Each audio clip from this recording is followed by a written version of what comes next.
Tastaturen sind ein wichtiger Bestandteil der modernen Kommunikation.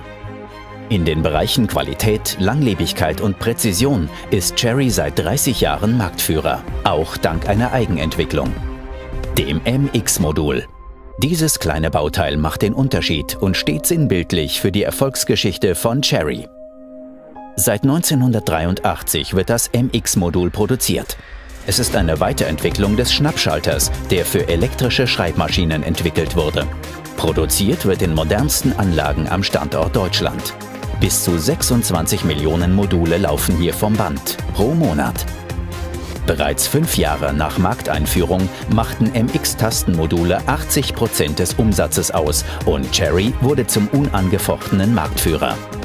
Jedes einzelne Modul hält bis zu 50 Millionen Auslösungen stand und ist somit bis zum heutigen Tag konkurrenzlos.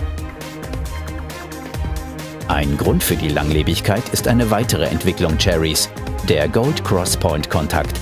Dieses Prinzip sorgt für die hervorragende Zuverlässigkeit der MX-Technologie. Bereits 3 Milliarden Module wurden produziert. 80% der Produktionsmenge werden nach Asien exportiert. Das MX-Modul ist ein Exportschlager Made in Germany. Besonders geschätzt wird die Technologie von Gamern.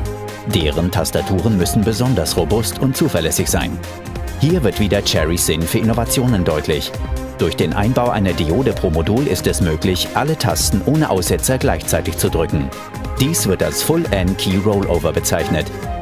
Das MX-Modul ist ein Erfolgsmodell.